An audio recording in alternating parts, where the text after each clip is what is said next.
Bonjour ou bonsoir, selon l'heure à laquelle vous nous regardez. Je suis votre chroniqueur audio et animateur de podcast à l'ODJ Média, et j'ai le plaisir de vous lire aujourd'hui une chronique géopolitique signée Mamouna Charki. Son titre, Une fracture maghrébine accentuée par la diplomatie commerciale américaine.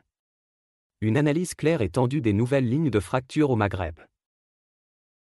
Dans un contexte maghrébin marqué par les rivalités et les recompositions d'alliances, la nouvelle salve de droits de douane annoncée par le président américain Donald Trump frappe durement l'Algérie, la Libye et la Tunisie, tout en épargnant le Maroc. Maroc-États unis, une alliance consolidée sur fond de rivalité régionale. Le président américain Donald J. Trump a annoncé l'imposition de nouveaux droits de douane sur 7 pays, dont 3 nations arabes, l'Algérie, la Libye et la Tunisie.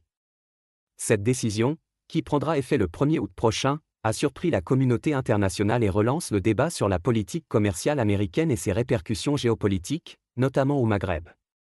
L'auteur affirme que les taux imposés sont sévères et ciblés.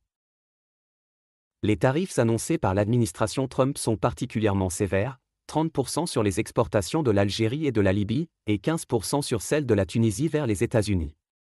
Selon la Maison-Blanche, cette mesure vise à protéger l'industrie américaine et à rétablir des échanges commerciaux plus équitables. Cependant, ce choix n'est pas anodin, il cible des économies fragilisées, déjà confrontées à des défis internes majeurs, tout en épargnant le Maroc, voisin direct et rival diplomatique de l'Algérie. L'auteur pense que cette exemption du Maroc en dit long. L'exclusion du Maroc de la liste des pays sanctionnés souligne la relation privilégiée qu'entretient Rabat avec Washington. Depuis des décennies, le Maroc a su renforcer ses liens stratégiques avec les États-Unis, tant sur le plan économique que sécuritaire. L'accord de libre-échange en vigueur depuis 2006, la coopération militaire et le soutien américain sur le dossier du Sahara témoignent de cette alliance solide. À l'inverse, l'Algérie, dont les relations avec les États-Unis restent distantes, subit aujourd'hui les conséquences de son isolement diplomatique. L'auteur souligne que l'impact est économique mais aussi politique.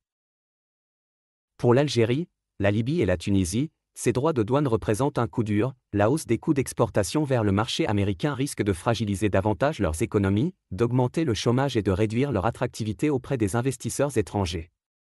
Sur le plan diplomatique, cette décision pourrait renforcer le ressentiment envers les États-Unis et inciter ces pays à se tourner vers d'autres partenaires, comme la Chine ou la Russie. L'auteur conclut sur le rôle accru que peut jouer le Maroc. D'autre part, pour le Maroc, cette exemption est une opportunité stratégique. Elle confirme son statut d'allié fiable et de partenaire économique privilégié des États-Unis en Afrique du Nord. Rabat pourra ainsi consolider sa position de hub régional et attirer de nouveaux investissements, au moment où la rivalité avec Alger s'intensifie. La décision du président Trump de cibler l'Algérie, la Libye et la Tunisie, tout en épargnant le Maroc, dépasse donc le simple cadre commercial. Elle s'inscrit dans une dynamique de recomposition des alliances au Maghreb, où le royaume chérifien tire profit de sa diplomatie proactive. Cette nouvelle donne risque d'accentuer la fracture régionale et de consacrer le Maroc comme principal partenaire des États-Unis dans la région, au détriment de ses voisins. Merci d'avoir suivi cette chronique, que j'ai lue pour vous avec rigueur et fidélité, dans le respect absolu des propos de son auteur, Mamouna Charki. Cette analyse éclaire les dynamiques invisibles derrière une simple mesure douanière, et dessine les contours d'un nouveau jeu diplomatique au Maghreb. À très vite pour une prochaine lecture engagée sur l'ODJ Média.